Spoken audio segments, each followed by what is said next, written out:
It is very good afternoon. It's Niall Boylan with you for the next hour or so. I do want to talk about voting abroad. I got a very interesting message from a guy who's living in Boston with his family for the last 3 years, and he's quite angry. He said he came home to vote in the last referendum because he was coming home with his business anyway, but he feels he should be able to vote abroad. Now, we don't know the exact number of Irish citizens abroad.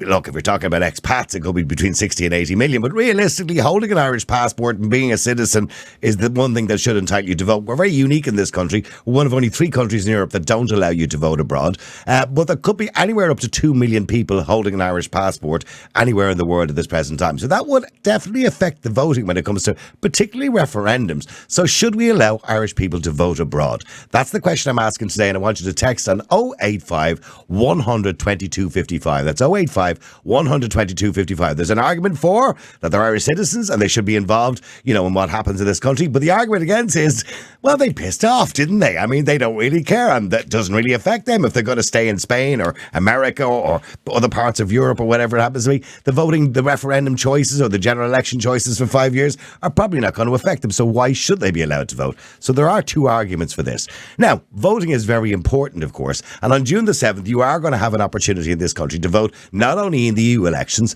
but because you heard my ad at the start, of course, that's the joys of doing a podcast. I don't have to be impartial. But you can also vote in the local elections too for your local councillors. And of course, before the end of the year, most likely in November, I would imagine, you're going to have an opportunity to change the government of this country, where you will vote in a general election. But how do you vote? Because people think, well, it's an easy thing, isn't it? You just walk in, you just tick your box or whatever, write your number down, and it's that simple. But it's not really that simple, and there's a lot of myths going around. So let's just try and dispel some of these myths today. John McGuirk joins me from Gript Media. John, good afternoon to you. Hi, Niall. How are you? John, now you wrote a piece. What kind of drove you to write the piece that you wrote in Gript with the local and EU elections, a guide to using your vote? There are myths going around, aren't there? Yeah, I mean, a lot of people really just don't seem to understand how to cast their vote.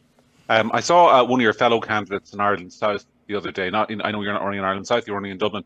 But he posted this tweet in which he said, I want you to vote for me 1, and then he named another candidate number 2, and then give no transfers after that because you're only helping other people get elected. And that's just completely wrong. And it says to me, if you're a candidate and you're telling people stuff like that and you don't understand how the voting system works, then you probably shouldn't be running. So how the voting system works is as follows, Niall. We use a system called single transferable vote. That means that you have 1 vote, but it can transfer between candidates. And you're asked on the ballot paper to rank the candidates in order of your preference. So that means that if for argument's sake, Niall Boylan is your favourite candidate, you give him your number 1. I'm sure you won't contradict me in saying that. But then, but I know you have your impartiality. So if you want to call Niall Boylan Joe Blogs, I don't mind. But remember, Niall Boylan is Joe Blogs. But whoever your candidate is, you vote for them number 1, and then you might have somebody who you like but not quite as much, and you give them a number 2, and you keep going. You can go the whole way down the ballot, or you can stop when you don't care anymore. But what's really important to know is that when your vote is actually being counted in the count centre, the person who will get your vote is always the person who is the highest ranked person on your ballot paper who is still in contention. So let's say you vote for Joe Bloggs number 1 and Joe Bloggs is eliminated on the first count. He doesn't get enough votes to proceed. He's the bottom ranked candidate.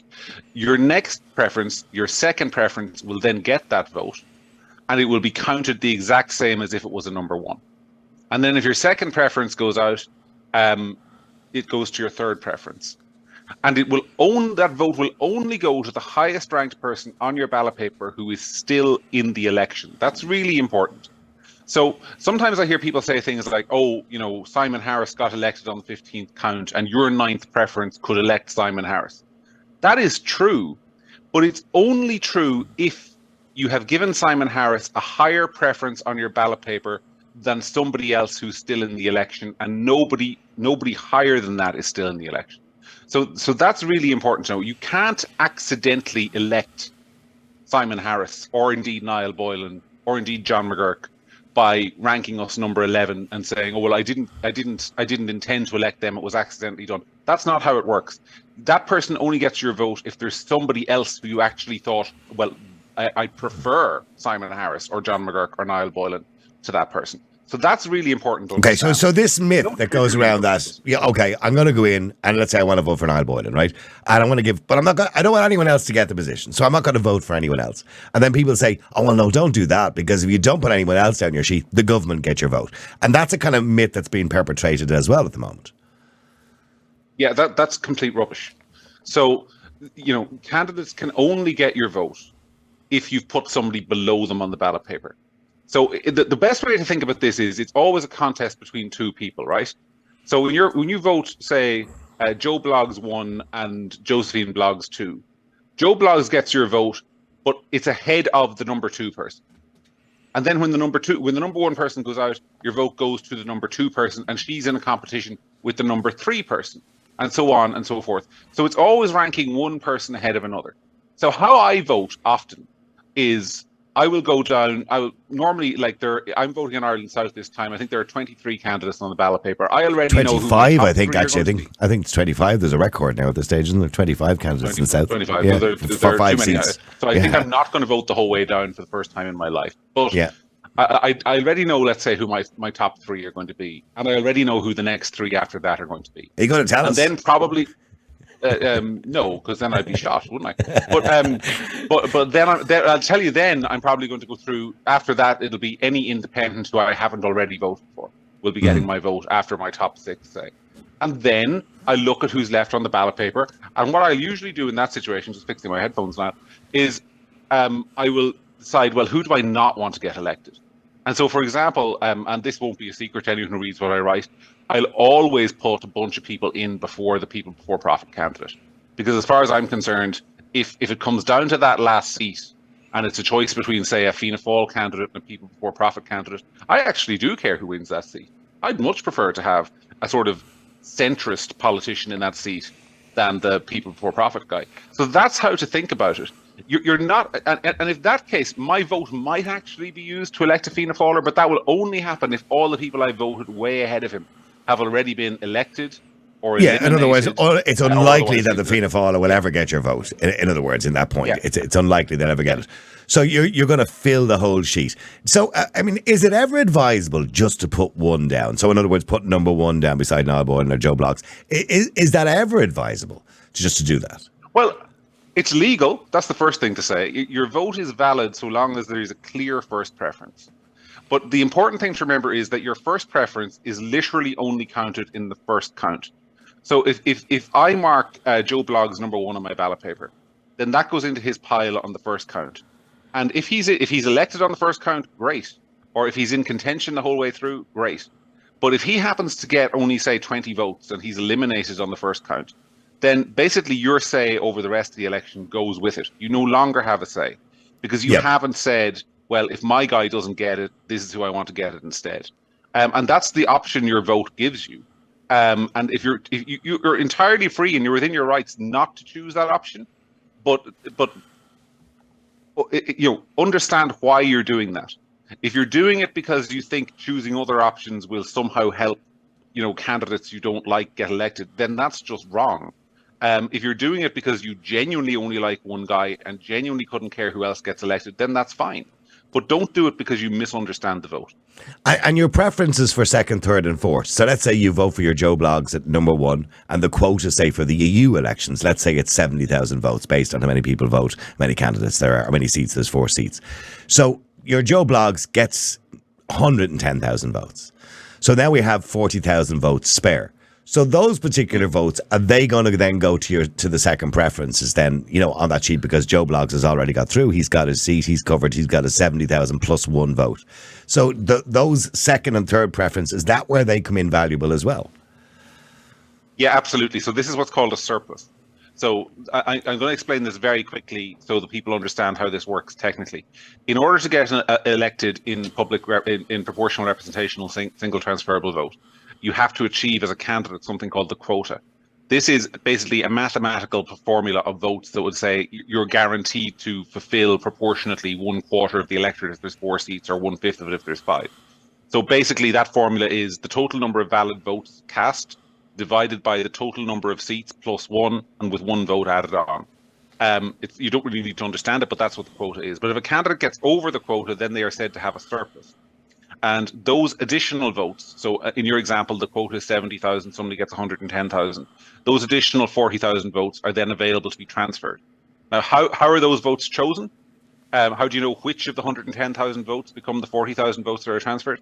They literally just pick the top 40,000 votes off the pile. So it's a completely random order. It depends on what order the boxes are counted in and all the rest of it. And the reason they do that, Niall, is very simple. Because if they do it any other way, they could actually impact preferences later on in the count. So your they could distort third preferences and fourth preferences and so on. So what they do is they just pick a random sample of votes.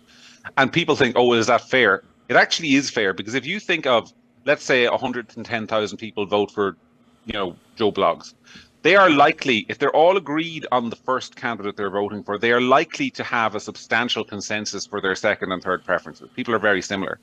And also, out of any sample of 110,000 votes, 40,000 is statistically representative. So that's why they do that. If you're not one of those votes that's selected, then your vote just goes. That's it. You've elected your candidate, and you've had that right, and then move on. The surplus is only distributed if it can make a difference between the last two candidates at the bottom. So, for example, if I'm coming last and I have 1,000 votes, and then there is somebody who is coming second last and they have 2,000 votes, distributing that surplus could jump me ahead of the person who's not coming last and keep me in the race. So that's how it works. In relation to what we're talking about today, by the way, just your own personal view, and I don't know if you've ever written on this in the past. I know many of the papers have, because there was a suggestion back in 2019, I think it came up in the Oireachtas. There was a bill proposed or put forward for the Irish voting abroad. We still are we're reasonably unique, one of 3 countries who don't allow it in Europe. And we do have a big diaspora, of course, across the world. Now, whether they still hold Irish passports or not is a different kettle of fish.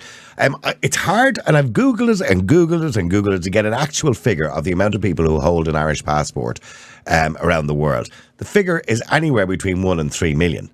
The figure, by the way, of the Irish diaspora is 60 to 80 million, but 1 and 3 million, which could make have a very different result on an EU election or on a... by the way, if you're from the EU, you can vote anywhere in the EU elections, by the way. But if it's a general election or referendum or presidential election, it could make a very big difference having an extra 1.5, 2 million votes. So do you believe they should be allowed to vote? No, absolutely not. I'll tell you why. It's very simple. If I go out and vote in these local elections for my local councillor, and my local councillor is terrible, and I've made a terrible mistake, and I've elected somebody who's a terrible local councillor, then I have to live with that. I actually bear the consequences of it. I have to look at the bad roads and the crappy playgrounds and all the bad decisions that person made. But if somebody in America, somebody living in Florida, I don't care if maybe they're from here originally, but they're living with their wife and kids in Florida, and they have an Irish passport, and they say, oh, I'll just vote in the Irish local elections, and they elect a councillor. They don't have to live with the consequences of their decision, Niall. They don't have to live in a country. Let's say, but they will argue. They will argue. No, let me finish the point. Imagine at the last election, you had a big campaign to let people from overseas vote, and you had 1 million Americans who decided to vote for the Green Party, and they don't have to live with the consequences of those decisions, but Irish people do, or Irish people living in America don't live with the consequences of those decisions. Is that fair? I don't think it's fair. I think if you're going to vote, you should have to live with the consequences of your vote. And if you don't have to live with the consequences of your vote, bugger off and vote somewhere else where you do have to live with the consequences of your vote.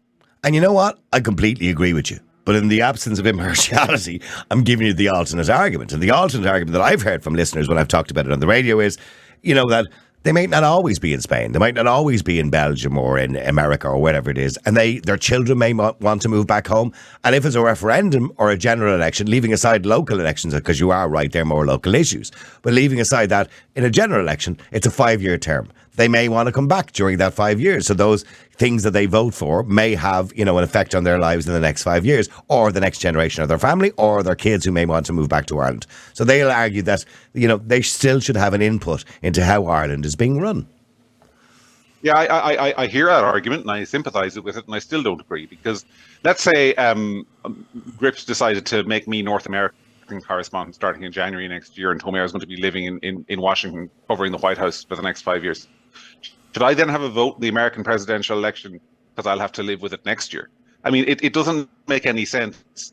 I mean, I think if you make a decision to move to another country at some point in your life, more power to you. That is absolutely your right and decision. But I don't think you should then be voting from overseas. But we allow foreign vote. people, and people actually this year they've been plugging it a lot actually in relation to Ukrainians and asylum seekers to vote in Irish elections. Now I know they can vote in the local elections. I'd be consistent with you, Niall. I also don't agree with that. I mean, I think that in the case of, and I mean, I absolutely understand why Ukrainian people are here, and I'm not against them being here, but I don't think they should be voting because they're here on temporary residency, and the idea is that the majority of them will be going home when the war is over. So they also won't be living with the consequences, if everything goes well, of the decisions they make in our local elections. I think there is actually an argument that if you're living here and you're a permanent resident and you're not a citizen, but you're a permanent resident and you do have to live with the consequences you make with the decisions you make in local elections, and that's what the system is based on in theory. There's an argument for that. But this business of letting anybody vote just because they live in the locality and we don't know whether they're here or have a long-term commitment to the country, I don't agree with that either. I think voting should primarily be for Irish citizens in Irish elections, and that is the same. Who are resident in Ireland. Make the decisions actually have to live with. All right, well, listen, John, thank you very much indeed. I hope people find it a little bit clearer now. So basically, go down, take the whole tally sheet. By the way, just to remind people, in this election in June, you will get 2 sheets. You'll get one for the local election and one for the European elections. You'll probably see my name probably up the top somewhere because it goes in alphabetical order as far as I know. So I'll be up there with Lynn Boyle and probably Regina Doherty will be after me because she's D. So that's probably the way the ballot sheet will look. You'll see a little photograph of everybody. Be very clear about how you vote. Don't just look at a name. Make sure the photograph tallies with the name, it's the person you recognise, etc., etc. And as John says, the suggestion is go down the sheet and give a preference to those you believe. So if you want me to be elected, obviously vote for me first. But if there's somebody else after me or somebody else after that, you think, well, look, if he doesn't get elected, I'd like him to be elected, go down the sheet. But you don't have to go down not all the way. This idea that the government will get your vote afterwards is simply untrue. And I hope we've made that abundantly clear today. John, thank you very much indeed for coming on. And I appreciate you sharing your knowledge with us. And you can find more of that information, by the way, if you look at the whole thing that John wrote, which is a very interesting piece. It's on Gript Media. It's called The Local and EU Elections, A Guide to Using Your Vote. John, thank you very much indeed.